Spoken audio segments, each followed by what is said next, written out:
of the BC International LaRouche Movement. And tonight is very special because of what we're going to be talking about. And so I'll start. So the empire as we know it, or as we call it, as an organized structure with many limbs and arms and fingers and feet and other things like that, has in effect been defeated. And the question now is, will elements of the empire, most elements of the empire, which is fracturing, will they accept that reality of defeat and surrender, or will they do something crazy? And what I mean by defeated, in effect, is that all avenues for action that could allow this organization, this structure, this empire, and the oligarchy it serves to continue to exist have been blocked. And now, an increasingly organized humanity around an anti-imperial perspective is closing in on the empire. And at the helm of these forces coming together is the president of Russia, Vladimir Putin. At each turn, he has done something unexpected that has thrown off this empire, this structure. And the question here also is, what is Putin's next unexpected flanking action going to be? Or which array of such actions are going to happen, initiated by Putin? So I'm going to now go into the issue of the defeat of this empire and how its orientation for survival has been blocked, and why it is now beginning to realize internally that it has no means for further existence. The long-term plan of this empire was to crush the institution of the nation state.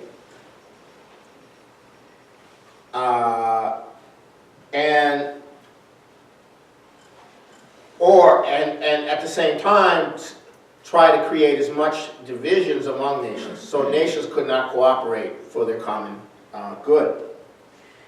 And the biggest threat to the empire's existence up until recently has been the existence of the United States and its Hamiltonian, and I'll get into the Hamiltonian aspect, economic development traditions, which were on and off again historically, and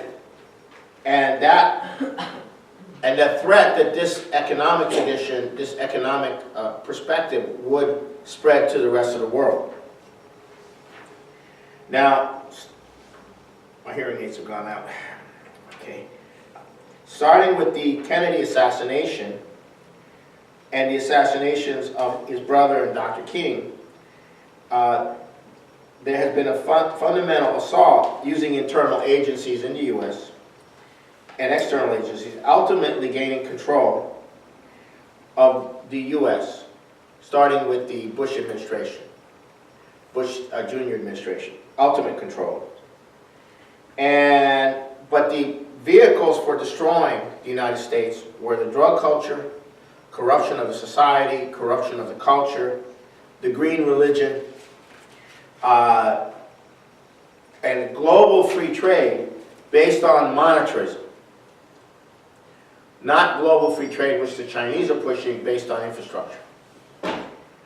And so this global free trade is based on monetarism, that is debt, budget cuts, and speculation through the floating exchange system that came into being after the 70s. It was also based on creating instabilities, creating terrorism, overthrowing governments that all over the place that were trying to develop. Now, the second and third biggest threat to this oligarchy were the potential of Germany and Japan, who became economic powerhouses prior to 1971, when the Bretton Woods system ended. And that threat of Germany and Japan, in the case of Germany, existed, and when the Soviet system collapsed, the threat then was that the U.S. would ultimately work with the Soviet, well, prior to the collapse of the Soviet Union, the threat was that the U.S. would ultimately work with the Soviet Union in global development, as FDR and Kennedy were pushing. And then after the collapse of the Soviet Union, the threat was that Europe would link up with Russia for Eurasian development, and then that the United States would be dragged into that as well. It was under Margaret Thatcher that you had the following emerge to run, to try to take things over. One was universal banking, and that began in '87. That's where you basically eliminated you created supranational banking institutions, and you removed the regulations. Also, you had the beginnings of an organized slush fund for deploying international terrorism under Margaret Thatcher with the Saudis. And then at the end of Margaret Thatcher's reign, as the Soviet Union was coming to an end, you had the promotion of a way to contain Germany, which was the European Union. So the European Union was being created to essentially block the ability of Germany, and with Germany, the rest of Europe, working with Eurasia. And around the time that Tony Blair comes in, he begins to put forward this idea of the end of the sovereign nation state, the end of the Westphalian system, and the promotion of R2P, responsibility to protect. So this is the beginnings of all the color revolutions, and all this stuff is coming in. Now, at the same time they were doing that, they were using Canada to promote something called BRICS-M, Brazil, Russia, India, China, South Africa, and Mexico, as a kind of bringing other countries into the structure, which they call the G20, and turning it from first into a financial ministers event to a heads of state summit event. And the guy most responsible, Canadian most responsible for that, is none other than the former Prime Minister Paul Martin, who is a protege, of course, of Maurice Strong. And so you have this kind of thing, but it's an imperial policy of trying to use Russia, China, India, and Brazil, who at that time were not yet manifesting their independence or their rebellion, into a structure that could essentially veto any possible independence of the United States. And the United States was resistant to the G20 because it wanted, under the neocons, it wanted to maintain control. But the British were playing this whole system of ultimately creating a global system and destroying the nation state, and then bringing about a population reduction through the financial collapse, through chaos, and ultimately restructuring society on a different non-nation state level, more like a city-state level, and that kind of thing. It's not clear all of the details of how they wanted to do this, but they were moving in that direction. And a very important part of this was the destruction of the nation, the promotion of environmentalism, and the promotion of the drug culture and the drug trade. Now, this degenerate society of pleasure seekers subject to environmental police state and subservient to monetarism, a monetarist society, monetarism, and that's what I'm going to get into, in the form of global financial order run on the basis of monetarism. So this global financial system was to be run on the basis of monetarism. The ultimate expression of that would be the TPP and the TATP, the European version, in which the Canadian free trade agreement with Europe, which was stopped, was designed to be the foot in the door for the bigger one. They were using Canada to put the foot in the door. Anyhow, now all of these things were to come together to rule, to continue the existence of the oligarchy, and to manage the disintegration and transformation of society to a less industrial, more or less pre-industrial society. And that has, they have failed. And their options for any of this, what I've described, is now over. It's gone. They have no options in this direction at this point. Not even the environmentalist option itself is going to work. Because both Russia, China, and the rest of the world is saying, we're going to deal with the climate problem by going nuclear. Because otherwise there's no other way. That's what they're basically starting to say. It hasn't come on full stream yet, but that's more or less what you're getting. We're going to deal with the climate problem by going nuclear. If there is a climate problem, we're going to deal with it by going nuclear. Now, so now I'm going to get into this question of the monetarist empire. And the biggest lie that's told about Franklin Delano Roosevelt is that he was a Keynesian, John Maynard Keynes. And that is a lie. And that his programs were of the New Deal and all of that were based on Keynes on a stimulus program. Now the idea was, what Keynes was saying is you create money and you put it out there and that stimulates the economy. FDR was an enemy of Keynes. His chosen negotiator at the Bretton Woods summit was an enemy of Keynes. And the central idea of monetarism is that money is the only basis for value, because you can't quantify it in any other way except by how much money people are willing to pay for it. And therefore money is your actual idea of value. And the monetary value of something is determined by supposed market forces. And the purpose of monetary policy is to manipulate the credit or money in the system, so that if you have unemployment, and this is the Keynesian version, if you have money, if you have unemployment, too much unemployment, you increase the money, but if you increase the money, you get a little bit of inflation, so you balance between inflation and unemployment. And then you use interest rates of the central bank to control things, to fluctuate. And that this is the way you manage the economy.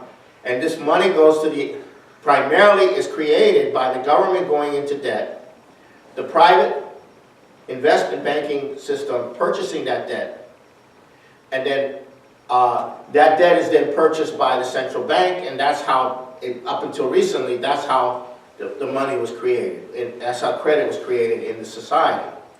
And the issue of where that money went was not even discussed. The investment bankers, or whoever sold the treasury bonds, which would be the investment bankers, would have ultimate say in where the money would go. And there was no idea that that money was needed to invest in physically productive activity. So the money became used by the central bankers to create profits through indebtedness, through all kinds of means, through speculation, to what have you, without any idea of the physical ramifications of that. Now, the monetarist concept, that's from the Keynesian standpoint, from the more free trade, Margaret Thatcher, Friedrich von Hayek, Milton Friedman standpoint, it's a little more radical. In their view, or in the Schumpeter view, which is creative destruction, you essentially create unemployment so that you stimulate the desperation in the population so they'll work harder and you get a higher profit. That's creative destructionism. And then the Friedmanite view is that the social programs which exist under the Keynesian system, you abolish those because then that encourages people to be more in enterprise, etc. Now, all of these systems, all of these different monetarists have a monetarist conception, and that is various ways by which you control through the monetary system. Now, what ends up happening is that the government's going to debt to create the credit in the manner or some other manner than what I described, and then the debt of the government has to be serviced or has to be made viable through the taxes, and the taxes have to be taxed on income or corporations or what have you. And then what they say is that if you tax the corporations or you tax these people, then you're hindering the progress of business. They can go somewhere else, or they can put their money offshore. So the whole thing becomes you have to tax your population to sustain the debt. And then what happens is that increasingly the budget has to go towards debt and less towards the social services. So now you get into what's called fiscal policy, F-I-S-C-A-L. My pronunciation isn't very good. What they call budget cuts, budgetary policy. So now all of the budgetary policies of the nation, all the expenses of the nation are determined by a competition among all the forces within the nation for allocations for whatever is necessary or not necessary, as the case may be. And so you have essentially a population now divided over a smaller income stream, which is coming from taxes which are being increased on the population, which in turn, the net effect of cutting back is that it actually decreases the physical activity, it decreases the incomes, and increases the taxes. So you have this vicious cycle under monetarism till the society actually reaches the point it is now, which it disintegrates. Now, this monetarist concept is the governing concept of the international financial system. And this monetarist concept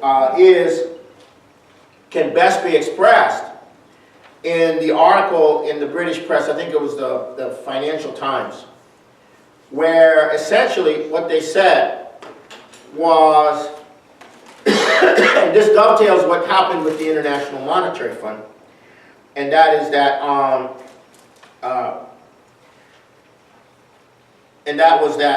China, especially, India secondarily, but China especially, was building all these incredible infrastructure investments, and that these was creating debt to pay for the infrastructure building, but there was no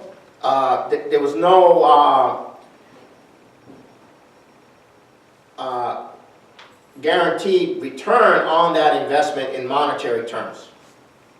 In monetary terms, there was no guaranteed on that investment. And therefore, at some point, all the debt that was created by the Chinese to build these things would not be payable.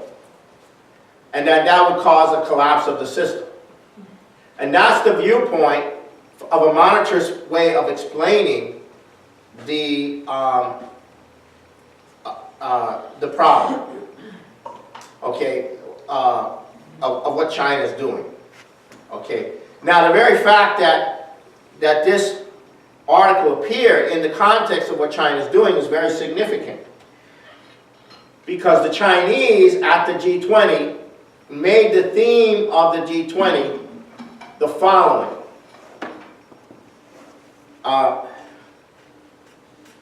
Physical and monetary policy are not enough.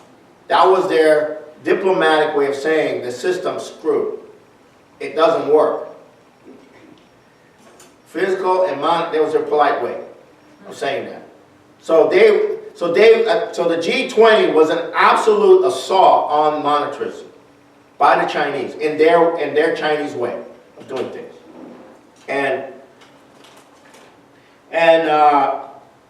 Now, you have to get a sense of this, because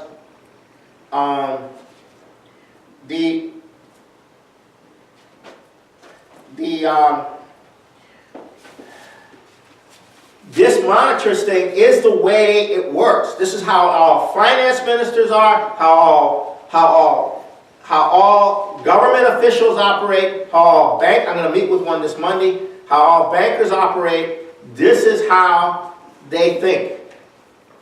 You ask any corporation, you ask anybody about how we're going to develop this infrastructure, they say we can't afford it. How are we going to pay back the debt that we created? Oh, we're going to have a public-private partnership. And then what? You're going to put tolls on. You're going to put incredible tolls on the road. That's how you're going to pay for it. Right? Yeah, so you're going to turn every infrastructure project into a milking machine, financial milking machine. That doesn't work. So they got this problem. Now, this attack on China is very significant, because it means they are losing confidence in their entire monetarist belief structure. That's what it means. And what the Chinese response was, well, we don't measure risk the same way you do. You know, we don't measure risk the same way you do. You know, our risk is whether our people are going to improve their life or not. That's our political risk. That's how we measure our risk. We don't measure it in money terms. We measure it in people terms. You know, so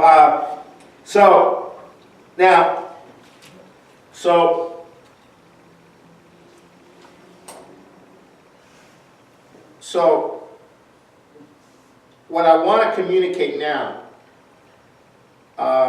is that China's spectacular economic growth and the development of this infrastructure and the way they're doing it is a total refutation of everything that every one of these bankers, administrators, pencil pushers thinks. And it's hitting them very hard psychologically. Because here you have this part of the world dying, this part of the world developing. Never mind the upper echelon of the crown and all of that. We know they don't think the way their flunkies think. You know, we know that. They're above that. But the flunkies are going crazy right now. This doesn't work. But then they have to say the mantra. You know, blah, blah, blah, blah, responsible fiscal policy, blah, blah, blah, blah, blah, right? And you hear this everywhere. It's budget cuts and more budget cuts. And again, Paul Martin was a major part of the Canadian side of the budget cut program. He was the guy who initiated, you know, the whole thing. Now, so the emergence of a new Hamiltonian system that has given such a scare to the oligarchy in various times since the birth of the United States on a global scale, and its very rapid spread has shook the internal confidence of the system.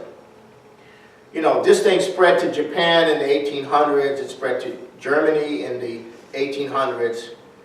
You know, it was crushed. It was crushed and it spread some more. It was crushed. Now it's back, and this time it can't be crushed. And it's the way the world is now going. You cannot stop it. Now, had this not come into being, the higher levels above the flunkies had intended that this whole system would self-collapse and that a better system more suited at a lower population level, more suited to their taste, would emerge. But the flunkies running the system for the oligarchy don't necessarily know that or would even have a concern about that, since they live in the moment. They live in this monetarist ideology of various different varieties. Now, let me get to what Hamilton laid out. And you have what Hamilton actually put forward in the 4 reports to Congress. Just a very brief synopsis of it, which was presented at the webcast the week before today, last Friday. Then what the Chinese are actually doing, and then what LaRouche's proposed 4 laws are. And all 3 of these things are coherent with each other. Now, when Hamilton became the Treasury Secretary, the United States government was technically bankrupt. The Continental Congress, prior to the formation of the United States, had paid for the war through borrowing money from Americans and from the French, and they issued continental certificates, which were called continentals. These were debt certificates. And that after the war, these certificates would ultimately be redeemable in specie. So the new republic was coming in, and Hamilton said, we cannot default on this. We have to make this good. And people said, you're absolutely stark raving mad. How can we make good on this immense amount of debt that the country has now absorbed because of the war? And the Continentals were trading at a fraction, among brokers at a fraction of what the face value was. And he says, no, we must make it good on the face value. To this day, all these libertarians go berserk on this. Hamilton was based on this kind of thing. Hamilton was the enemy of freedom, blah, blah, blah, blah, blah, blah, blah. He was a Rothschild agent. Huh? He was a Rothschild agent. He was a Rothschild agent, people made a killing on this and blah, blah, blah, blah, blah. Yeah. But what Hamilton understood was that the nation has to borrow to initiate the process of the development of the nation, because the population didn't have the means to do that on their own. So what he did is he took the Continentals and converted them into long-term interest rate bearing bonds, and you had to turn the Continental in with a certain amount of specie, and then you would get a new bond that was bigger than the one you had before, and then that bond would be worth something over a long period of time, but it would pay a certain amount of interest. Okay, and so people turned all the Continentals in for a new debt, but that new debt was of such a type that it could be used as collateral for internal credit. So the debt became a source of credit. And then the credit was used to develop the country.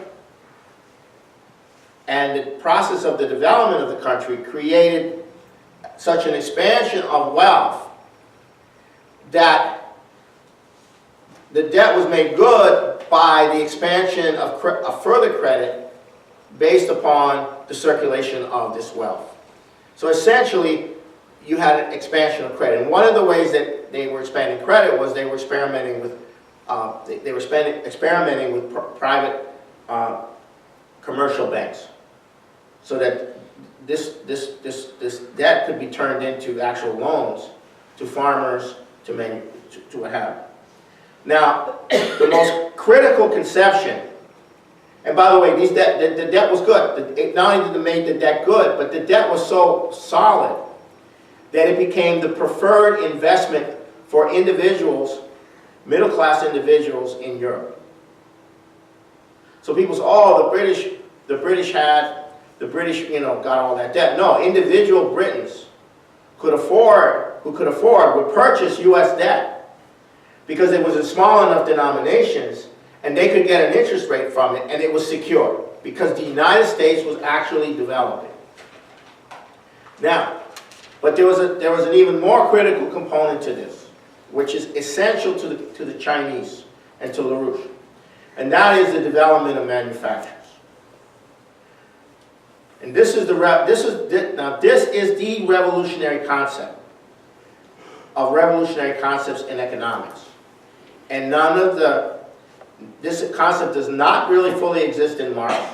It does not exist in any of the free market economists. It does not exist in the libertarian dogma. This idea of the development of manufacturers from the way Hamilton viewed the development of manufacturers. Okay, so now.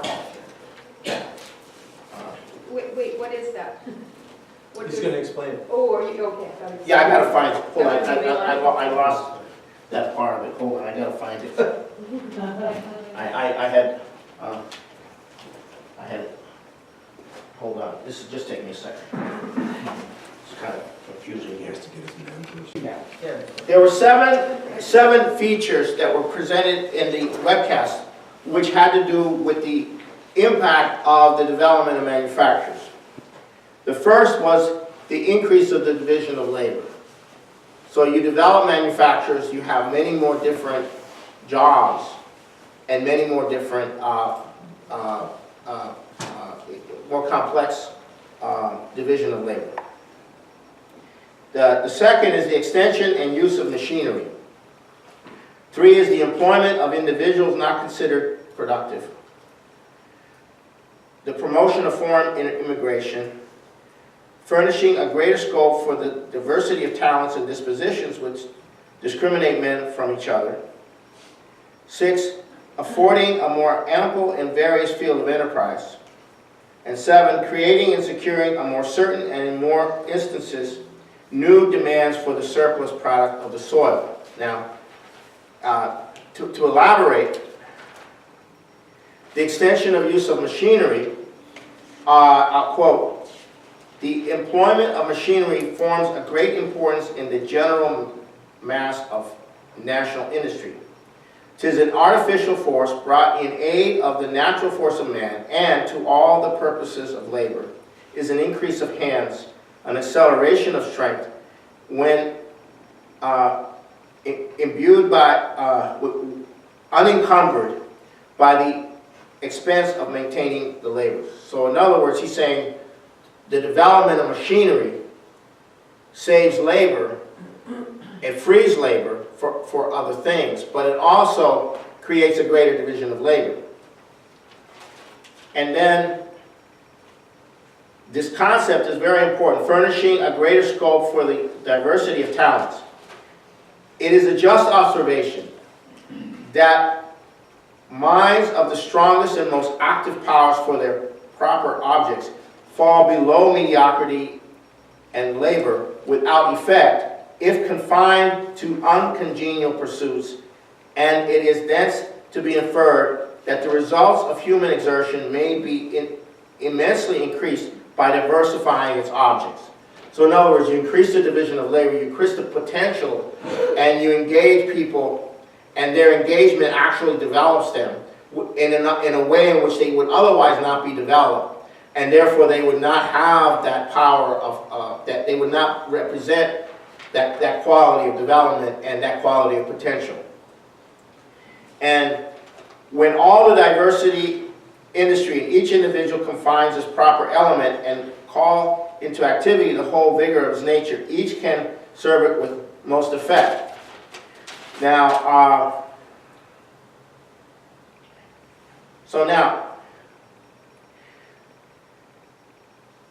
to cherish and stimulate the activity of the human mind by multiplying the objects of enterprise is not among the least considerable of the expedients by which the wealth of a nation may be promoted.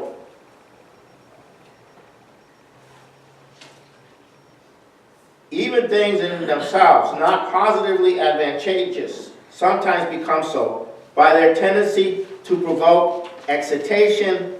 Every new scene which is open to the busy nature of man to rouse and exert itself is the addition of a new energy to the general stock of effort. Okay? And here's where he actually sums it up. He says, the spirit of enterprise, useful and prolific as it is, must necessarily be contracted or expanded in proportion to the simplicity or variety of the occupations and productions which are found in society. It must be less in a nation of cultivators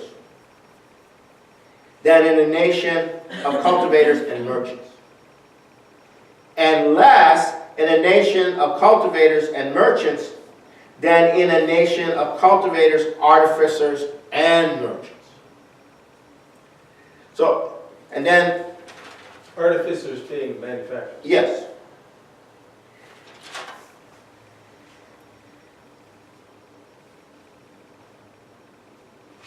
This is among the most important of the circumstances which have been indicated.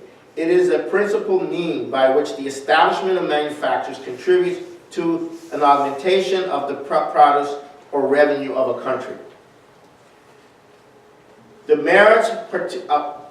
merits particular observation that the multiplication of manufactures not only furnish a domestic market for those articles which have been accustomed to be provided in abundance in a country, but likewise creates a demand for such as were either unknown or produced in considerable quantities. The bowels of, as well of the surface of the earth, are ransacked for articles which before were neglected. Animals, plants, and minerals acquire a utility and value which before were unexplored. Okay. Now, the conception here is counterposed to the idea of Jefferson and the idea of Turgot in France, where essentially you have wealth being generated through agriculture primarily and through through a kind of peasantry, the employment of a kind of peasantry or farmers, but without the development of manufacturers. So you just have an increase of population, you have an increase of production. You don't have a qualitative increase of production. You don't have a qualitative increase of the living standard of the population. You have an agrarian society. Okay. Now, and that expansion of an agrarian society cannot, both from an economic standpoint, create the level of wealth that would make the debt created extinguishable, because you have to create a lot more than what you're putting in, than the debt you're creating, in order to make it extinguishable. You have to have the means to do, you have to deploy the credit to do that. But you can't deploy the credit just to have simply expand your agriculture, or to simply expand your extraction of raw materials, or to just simply build pipelines and sell oil somewhere, or to simply do any of that. That will not qualitatively improve the productive power or the expansion of the amount of activity that would extinguish the debt and create economic solvency. You would not be able to resolve the debt crisis. And so from that standpoint, you don't want to invest in infrastructure, because infrastructure is taking away from the profit that you can make on raw materials or on commodities or whatever.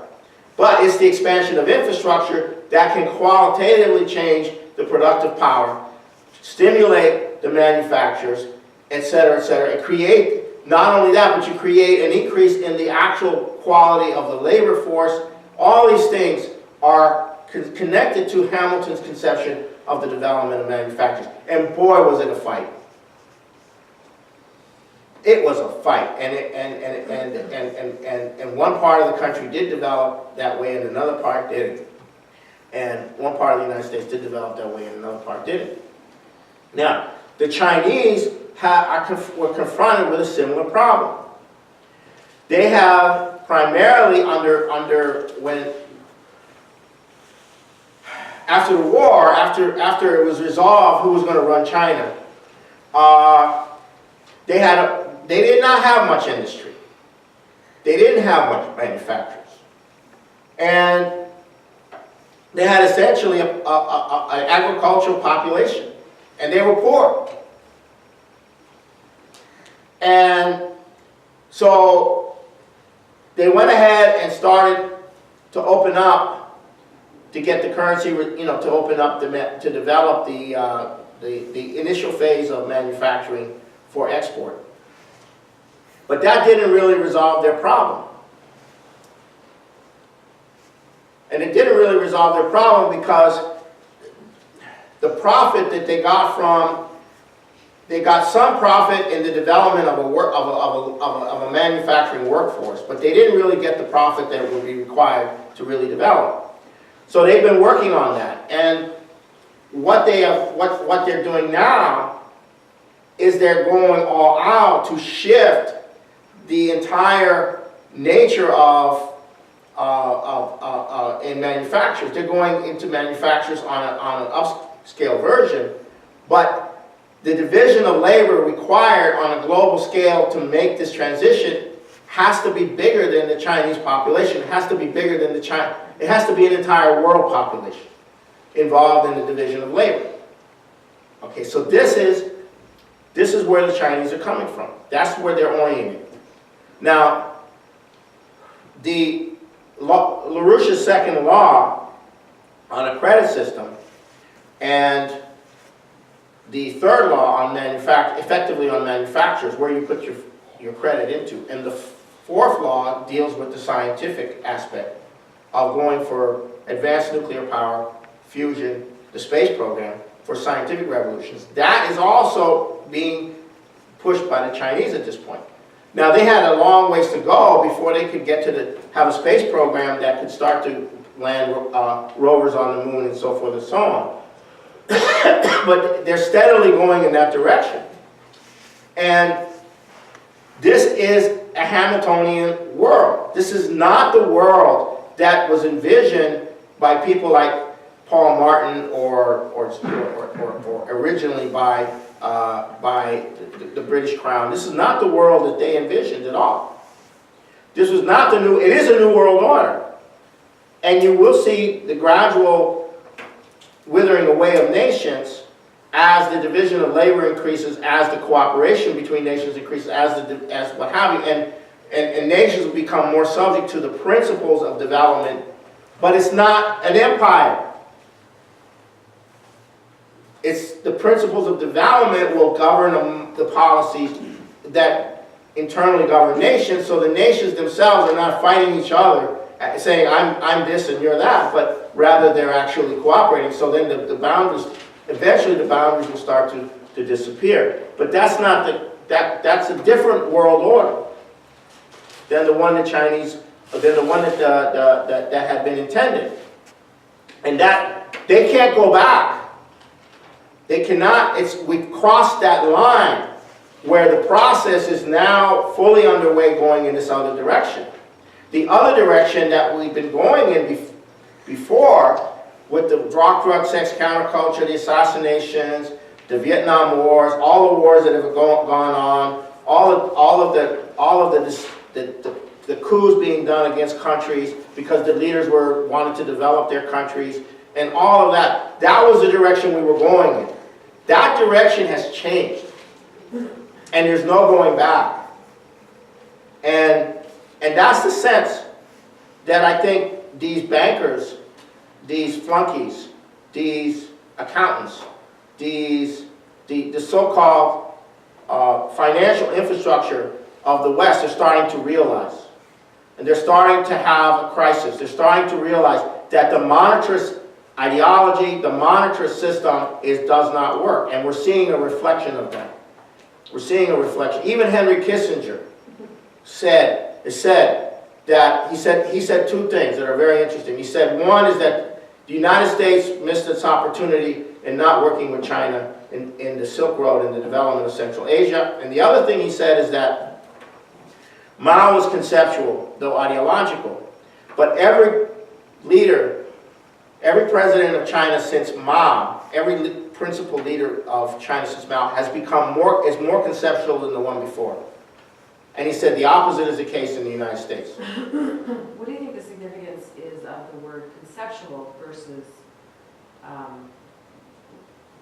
more conceptual than Ideological. ideological? What do you think the significance is in that distinction? Conceptual, what I think Kissinger means by conceptual, and you're going to have to ask him personally what he actually means by that. Okay. I think he means that they actually think in terms of the whole picture, all the relationships of the picture, and they're not operating on some automatic mantra. Now, the problem with Mao is that he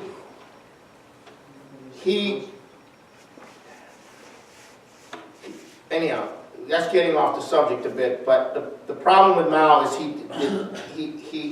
he hated, well, he didn't want a class structure emerge in China, but he felt that the development of China would create a class structure, and that class structure would destroy China, because you would go back to a system of class structure like you had before.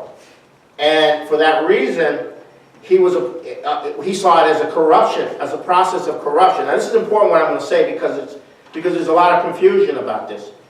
He saw it as a corrupting process. So in other words, he was throwing the baby out with the bathwater. He saw the development of China creating a managerial class, creating a corruption within China that would lead to a reestablishment of a bourgeois versus, et cetera, et cetera, et cetera. So he shut it down. And sure enough, Deng Xiaoping comes along and he does exactly what Mao didn't want him to do. So, but the problem was that China developed under Deng, and then later Jiang Zemin, and then later Hu Jintao. But there was a lot of corruption did occur. Okay? And you had a lot of divisions emerging. And they're developed in the population a hatred for the elites, the Chinese elites. And the corruption issue became very big. And sure enough, the British were in there trying to do the corruption. And then when Xi came in, he launched a massive shutdown of corruption. And for this, they are accusing him of being the new Mao. He's demanding absolute purity in the Communist Party. He's not going to tolerate any corruption in the Communist Party because that's the end of China. But he is not looking for the perfect peasant to be the model of the society. He's looking for creating a China, a classless China of skilled, scientific, literate individuals. That's a difference. A middle class. if you want to call it that. So rather than bring everybody back down to the peasant state, you bring everybody up to that level. And that's where he's going. And that's the dream he's offered to the Chinese people. And that's why they support him, in spite of all the problems they've had. Because they see that he committed to that dream. And that's the dream that is running China right now. And that dream is now spilling over to all the other countries in the region. It's spilling over, it's spilling over. Wow, you know, we got to do the same thing. Look what China's doing. Why can't we do the same? It used to be Japan did it, why can't we do it? Now it's China's doing it, why can't we do it? And you see this most profoundly in the Philippines. Now, people may not know this, but the Philippines have a very complicated ethnic Chinese population that has mixed with the Spaniards, it has mixed with the Malays or the Filipino indigenous Filipinos. It's a very, very, very complicated situation. But there is an element of Chinese culture. There also is the element of the better part of the United States to some lesser degree in the Philippines. And you see this incredible development around the new president, Rodrigo Duterte, because what he is doing is saying, point blank, the period from the overthrow of Marcos in 1986, 30-year period, to now, where the Philippines has been systematically destroyed. The drugs, the export of people to get money to come home, the diaspora, the poverty in the Philippines is the worst in Asia. There's food scarcity for 40% of the population. It's a disaster zone. It's been looted. Since Marcos so he's saying that. He's saying, that's it. We're coming back. Everything from when Marcos was overthrown, and he's saying this explicitly, since the U.S. overthrew Marcos in 86, we're going back. And his media manager just posted an article that we did, that Mike Billington did in 2004, on how George Shultz and the hitmen crushed the Philippines. So this is now out. Not only is Marcos being rehabilitated, but to some degree, but the population is now being told that we're going back to development. And that's that. And we're going to wipe this drug trade out. Well, them doing that has now started to encourage other nations in the region to start to do that as well. And so now the Chinese are coming in, rather than being in an adversarial relationship with the Philippines, the Chinese are now saying, well, we need to do something too, because we got a lot of Chinese involved in the drug trade going into the Philippines, going into Asia, and what have you. So this is now, there's now crackdown. Now the drug trade is the flagship enterprise of the oligarchy, of the financial system. It is the flagship. It is the premier financial support for the empire, international. That bar none. The drugs coming from Afghanistan, from the Golden Triangle, the drug cartels in Mexico, which distribute all the stuff in North America. This is the economic financial pillar of the empire, and that goes hand in hand with what they've been doing. So this is coming down. So when I say that the empire has been defeated, has not been defeated, but has essentially been defeated.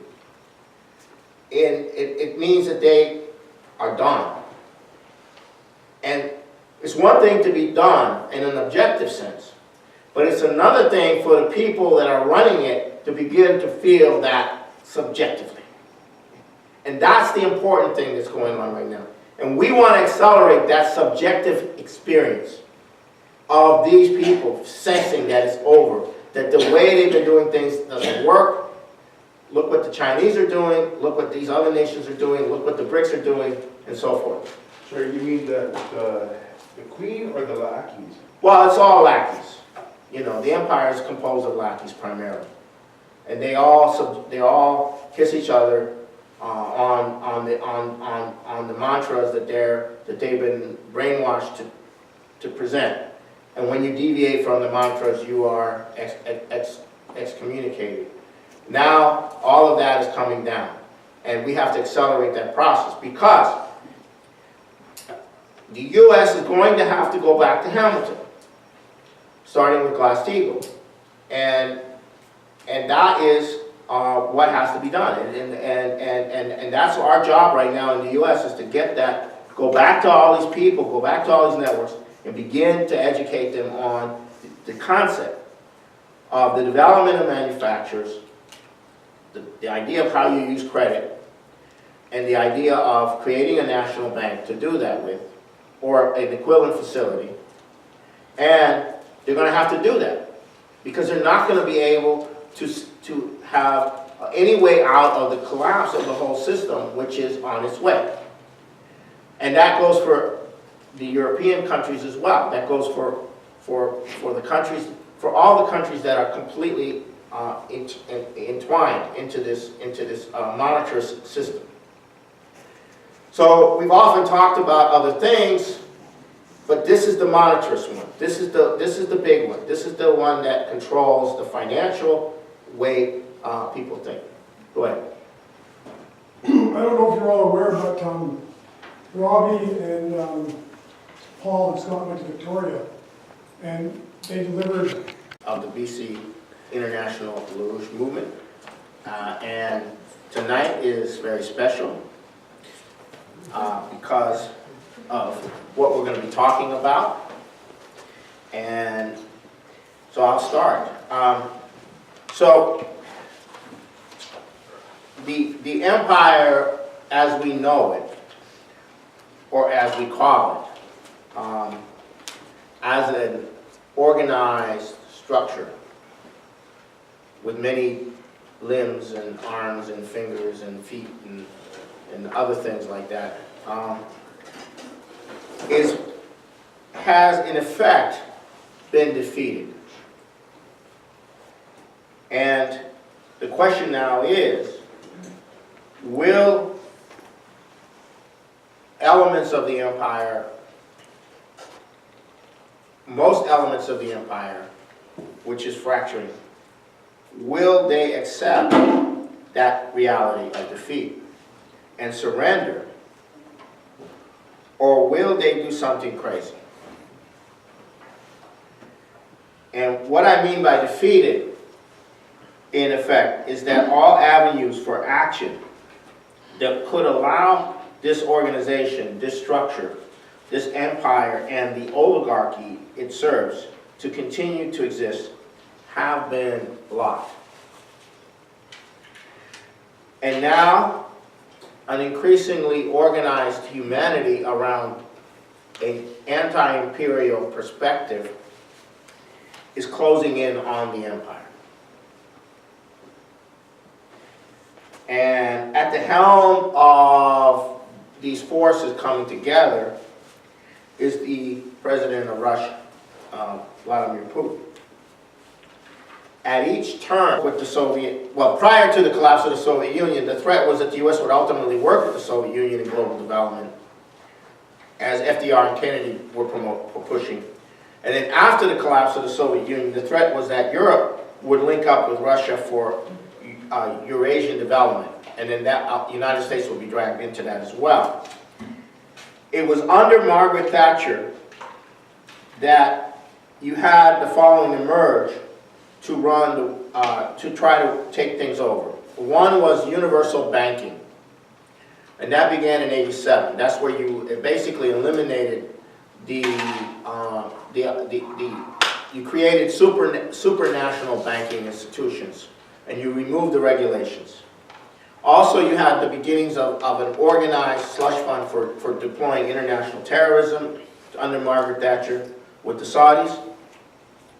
And then at the end of Margaret Thatcher's reign, as the Soviet Union was coming to an end, you had the promotion of a way to contain Germany, which was the European Union. So the European Union was being created to essentially block the ability of Germany, and with Germany, the rest of Europe, working with Eurasia.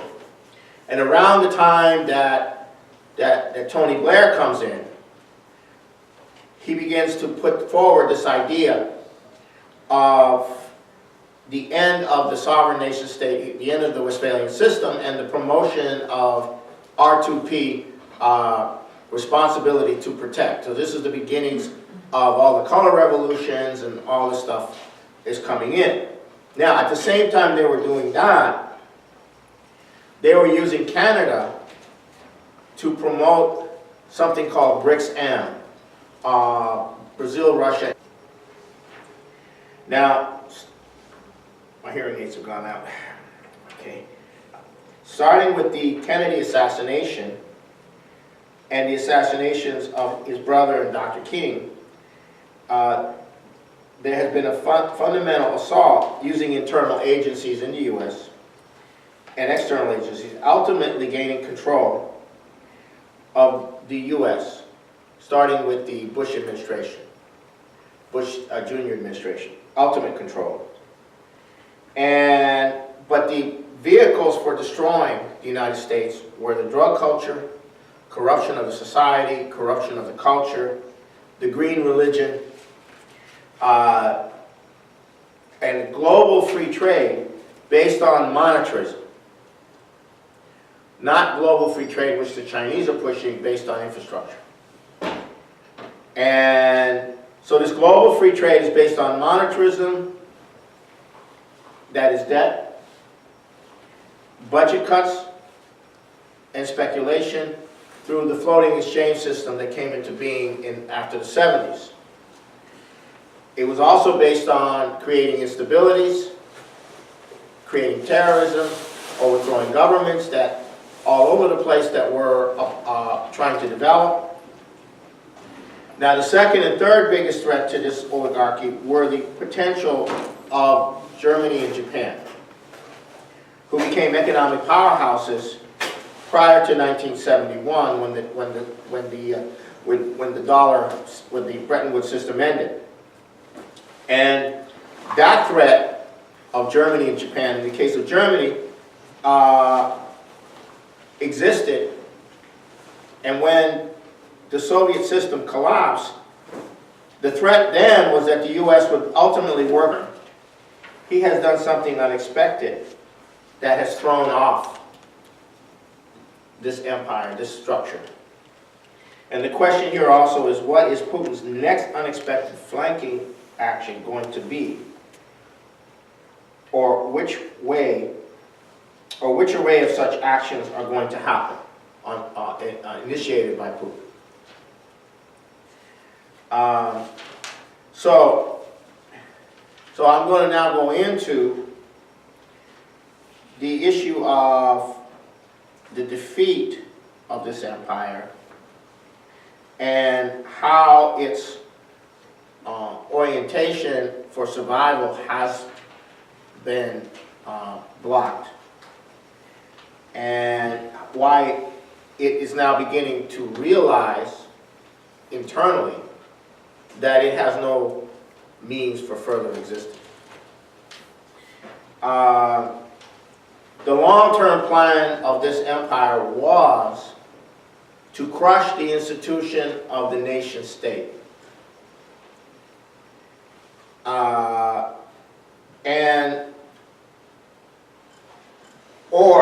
And at the same time try to create as much divisions among nations, so nations could not cooperate for their common good. And the biggest threat to the empire's existence up until recently has been the existence of the United States. And its Hamiltonian, and I'll get into the Hamiltonian aspect, economic development traditions, which were on and off again historically, and that And the threat that this economic condition, this economic perspective would spread to the rest of the world, India, China, South Africa, and Mexico, as a kind of bringing other countries into the structure, which they call the G20, and turning it from first into a financial ministers event to a heads of summit, a heads of state summit event.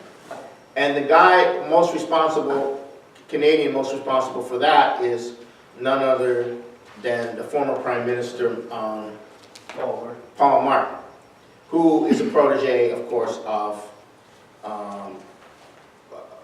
Maurice Strong. And so you have this kind of thing, but it's an imperial policy of trying to use Russia, China, India, and Brazil, who at that time